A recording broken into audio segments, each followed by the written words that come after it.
6 p.m. in Douala. Viewers, it's time for the news in the English language. Thank you so much for joining us. Our major stories tonight: one person has reportedly died of cholera here in the city of Douala, precisely at the Kongmondo neighborhood. City dwellers are already expressing worries if there is already a resurgence of cholera in the city of Douala, and their worries come as the entire city has been filthy, with dirt littered just everywhere. The situation has been made worse during this rainy season.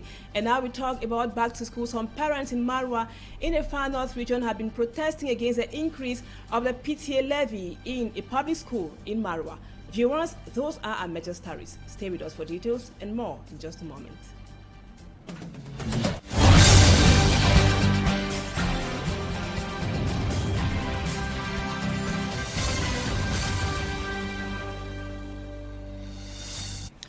Welcome back, viewers. Thank you so much for always being faithful.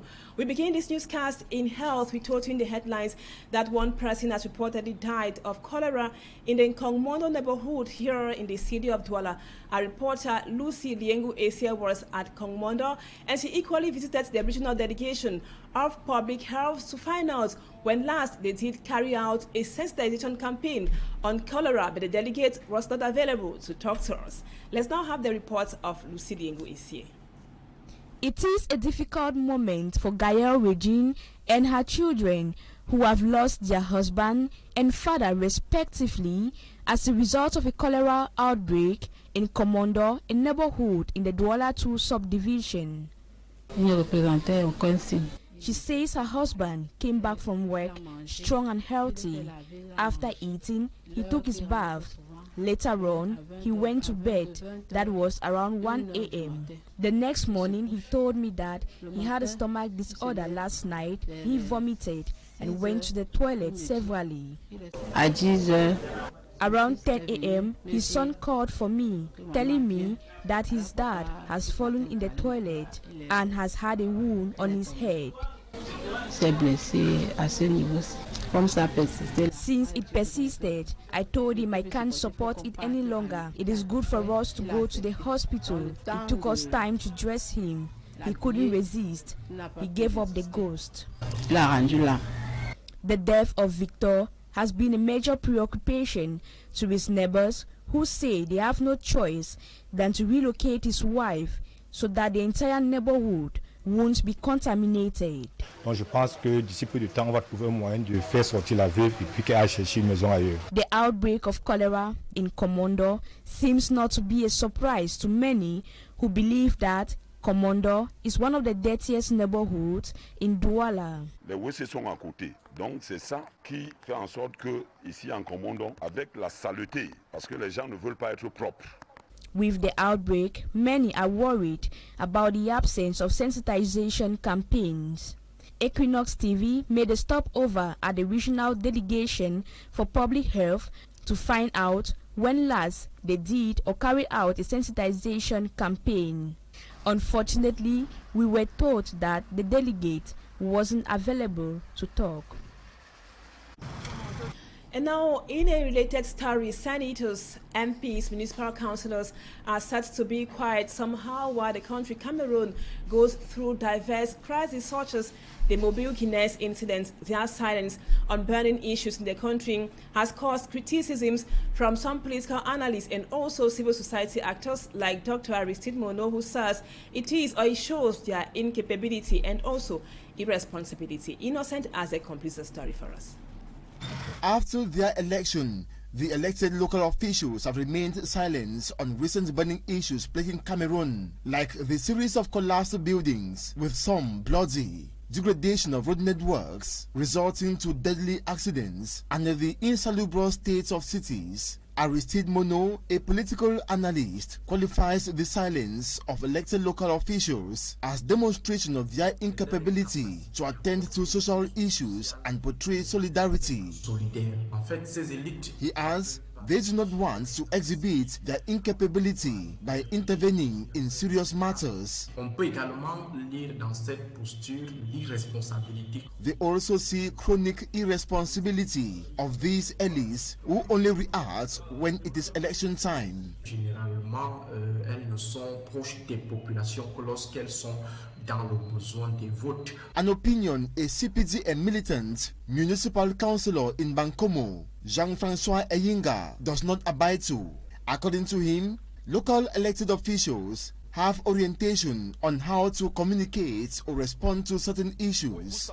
Cameroon is governed by laws and norms. We have the parliamentary sessions, so an elected official does not react on hot matters on the streets. MPs discourse in parliament. Municipal councillors discourse in council sessions and see what actions to take.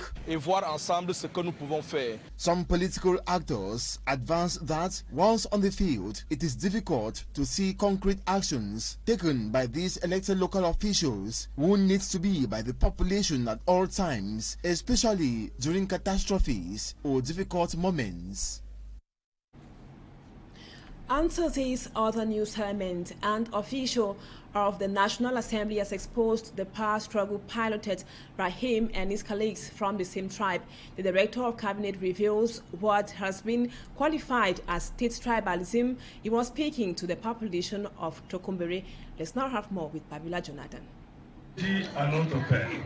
He says they told their father, referring to the House Speaker, that he has been given juicy positions to Cameroonians from other parts of the country, but now is the season of Tokombere. Les enfants de Tokombere, nous avons arraché le poste de conseiller spécial. We seized the position of special advisor from a native of Cholere. We seized from an Anglophone from Beng in the northwest region the position of treasurer of the House Speaker and gave it to Manazaki. The position of technical advisor in charge of vehicles and treasurer of the National Assembly is our sister. The one who controls the payment of National Assembly staffs is from here.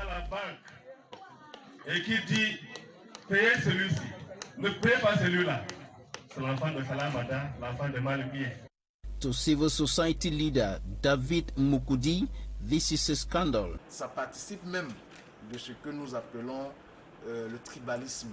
He qualifies the fight for post of responsibility and the words spoken by the House Speaker's Director of Cabinet as a clear illustration of tribalism, described by some as state tribalism.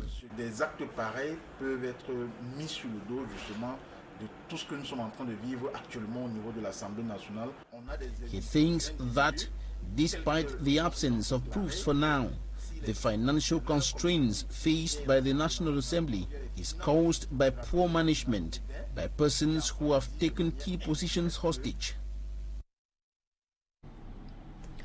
Answer these other interesting news elements. A young man in his 30s has been arrested and detained in Douala for criticizing unemployment and the management of state affairs in Cameroon, among others. The arrest and detention of Patrick Notan has brought back the question of the non-respect of the African Charter for Human and People's Rights, as well as the International Act on Civil Rights and Freedoms by the Cameroonian authorities, whereas ratified by the country. For me, Armstrong Sander has the details. One of the most recent security incidents in Yaoundé and the Van neighborhood in particular is the kidnapped and assassination of 23-year-old Buya University student Liengo Louis. Liengo Louis left Buya on February the 2nd, 2023 for an interview in Yaoundé before being abducted at the Van neighborhood and her lifeless body only found 6 days later. This and many other similar security incidents comprise what the National Gendarmerie wants to avoid before and during back to school in Cameroon. We have received firm instructions from our hierarchy to make sure that the city of Yaoundé is assured as far as security is concerned. So this is how that's how we proceeded. We proceeded for the last two weeks. We've been arresting all those who are all the suspects who are found with dangerous objects like machetes, cutlasses. Some found in possession of drugs of all natures. You know, we have like the Indian hems, we have drugs like caillou and many other dangerous objects. I want to emphasize here that, you know, the rate of the crime wave is very, very high, and we find most of the culprits amongst our students. The security cleanup campaign saw the arrest of over 800 individuals without identification document. Because the first day, as I said before, the first day we arrested more than 800 people. All these 2 days we arrested about 400. While soliciting the total support and collaboration of the local population, the National Gendarmerie says the operation will run throughout the year from the center to the rest of the country. Well, that was rather a report on the security measures taken at the Van Motor Park in Yaoundé ahead of back to school.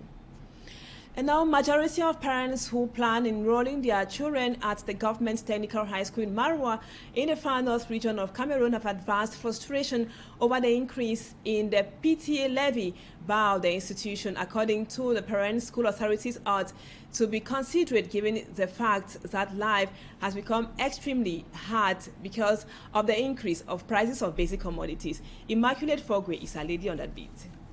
After being hit by a food crisis that has provoked a rise in the price of food items in the far north region, parents whose children are enrolled at Government Technical High School Marwa are now faced with another problem, which is unprecedented increase in PTA levy.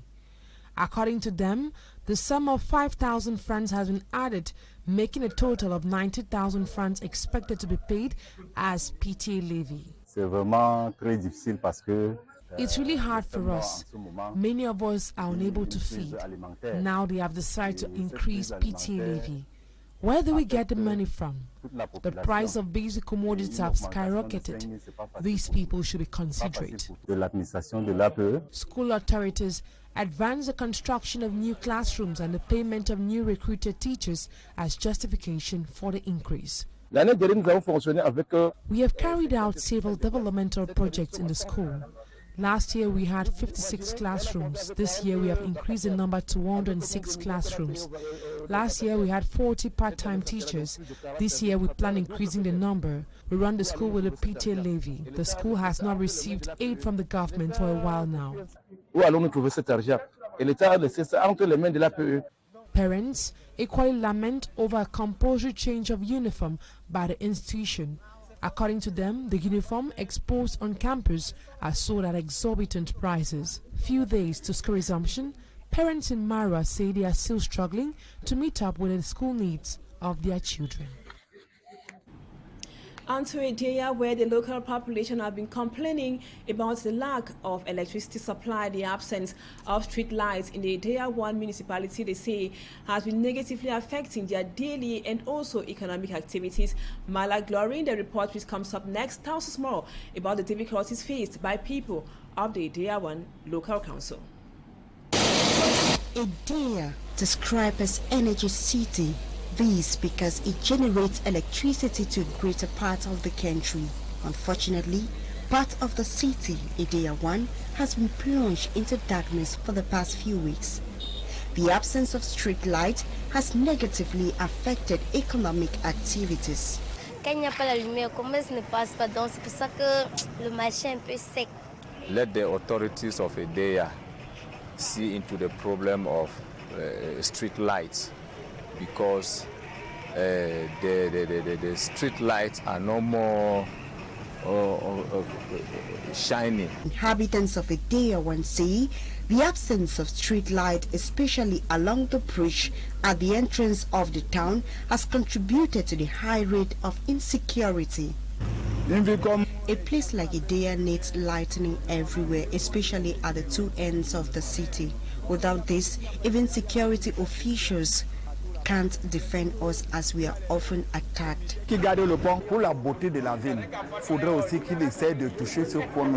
Street lights are also necessary for the beauty of the city. The people wish solar panels be installed along the bridge to boost illumination in Idea 1. From the lack of electricity supply in Idea, we take you to Bamenda to present to you the deplorable state of the roads linking Bamenda to Bafut. Our reporter, Boo Stella, now presents to us the deplorable state of the roads in Bafut in the northwest region of Cameroon.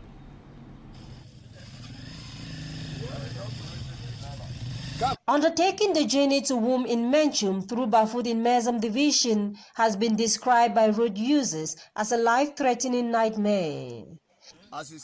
Each time I wake up knowing that I have to take the Bamenda Wum road, I really feel bad. I have a headache. There is no good spot on the road. Either it's muddy or it has deep potholes. It is common to see vehicles fall into ravines due to the narrow and slippery nature of the roads. Often, the occupants are left with severe injuries. I am a truck driver. When the truck fell off, the wheel spanner injured my head. You check say we come out inside this poto when? My gas has all poured out. I don't know when I'm going to leave this place. I never know to go ahead whether now it will still happen. We are here at the beginning of the Bamenda Wum road, and it's bad from this position, and that's how the entire road is bad. I am transporting food items by the World Food Program. People are in their villages needing food, yet we are stuck in the mud. But for me now, I don't know. At this less than 1 kilometer stretch, over 40 bikes and vehicles spend more than 3 hours pushing and pulling each other through the muddy tracks on the road. It now takes several days for a car to leave Bamenda on the less than 120 kilometer stretch through Bafut to Wum. Drivers say they ply the roads with extra car parts if they must reach their destinations after just a few days. When we take a car from Wum to Bamenda, we move with everything. We move with diggers, we move with spades, we move with a toolbox and every tool in it because we don't know what will happen along the way. The Bamenda Wum Road is part of the Ring Road, which road users say they have been waiting for its construction for over 3 decades. They are now growing fears the road might soon split, thereby grounding local activities. And now we move on to sports. The coach of the senior men's national football team has published the list of players to take part in the final qualifier match of the African Nations Cup. In the list published by Rigobert Song Bahanak, we notice the return of several players, among them Andre Onana. Cameroon takes on Burundi. That would be on September 12, 2023 in Garua. Smart Njikan Gabriel comes back to the list of Rigobert Song Bahanak, which was made public today.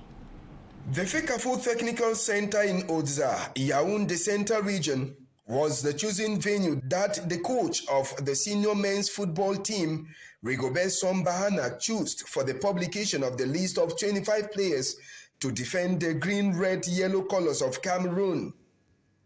In the list, we have the comeback of goalkeeper Andre Onana, who returns to the squad just within a year after he hung his boot as a player for Cameroon's national football team. It's alleged government officials negotiated for the return of Andre Onana to the team, and the goalkeeper requested for a private security as he is returning to the national team. Apart from Andre Onana, we have the return of Clinton Nje-Mua. The small support native of Boya makes his comeback to the national football team after he was left out for several months. The current form of Nje Clinton definitely pushed Rigobert Song Bahanak to summon him, just like Harold Mukudi, who has been out of the squad for at least 1 year, is also back within the den. Samuel Ungwet, who missed the last matches played by the Lions after the FIFA World Cup, has also been called back to the den.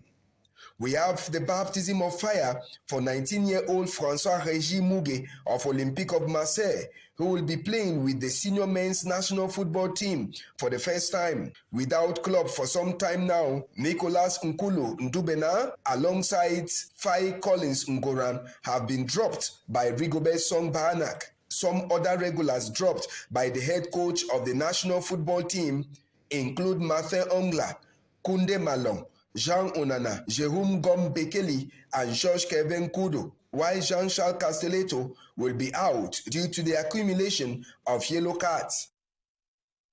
Now we move on to this other piece of information from our partners. Holy Trinity International College, Bikoko here in Douala, Cameroon, has opened its doors for the 2023-2024 academic year. Holy Trinity International College, which is the first technical industrial private boarding college in Cameroon, with its befitting structure, outstanding boarding facilities, security, qualified catering and teaching staff, a conducive environment, and comfortable classrooms, is set to give your child or children quality general education, technical, industrial, and commercial. Discover Holy Trinity International College in the following report. You have certainly been restless contemplating on which boarding school to enroll your child for the 2023-2024 academic year. Holy Trinity International College, Bikoko, Douala, Cameroon, with a classic campus of international standards, is here to meet all your dreams for your child. Holy Trinity International College is 100% boarding. It's an international college. We have partners in the US. Students who wish to further their studies abroad will have to assist them in negotiating admission in foreign universities, especially in the US. Holy Trinity International College offers general education, most essentially technical education, both industrial and commercial. Emphasis will be on technical education so that when children come out from Holy Trinity International College, they already have that possibility of having something to do and also helping in nation building. At Holy Trinity International College, assimilation of knowledge is in comfortable air-conditioned classrooms, a conducive and secured environment. Just about 30 students are found in each classroom. This will allow for a close contact between instructor and the students and the learner. We have trained personnel to handle security. The school is fenced, and we have cameras mounted at all angles of the school, 24/24, to be sure that the children remain on campus. Apart from the classrooms, computer lab, multipurpose hall, reception room, dormitory and bathrooms are well furnished. We have dormitories all quite ready. We have a resident nurse on campus and a dispensary to take care of the health needs of the children. The area of feeding, the children are offered 3 square meals a day to be able to cope in a learning environment. Registration goes on from Monday to Saturday. We are starting with from 1 to 3. Admission requirements into any of these departments are birth certificates of the students, his report card from his previous school, and of course his medical reports. That's a medical certificate. The fee is paid in 3 installments. Being the first technical industrial private boarding college in Cameroon, some parents who rushed to register their children could not hide the rhythm of their heartbeats. I wish I could turn back to be as a kid, to come back here and be in a dreamland. This is a dreamland. I love the place very well. Déjà, il y a d'abord un problème de sécurité qui est d'abord très important, et l'environnement aussi. La propriété, donc, c'est là où j'ai vu que non, c'était une classe, quoi. I came for registration and they gave me a package of uniform, daily wear, 2 daily wear, 1 official wear, and then campus wear and 1 sport wear. And it's a very good place to be. The environment is nice. Everything about the school is good. Holy Trinity International College, Bikoko, is found behind Olam Agri. Holy Trinity International College, the pride of excellence. Thank you, viewers. That does it for the first part of the news, but don't go away. Talking Points comes up next.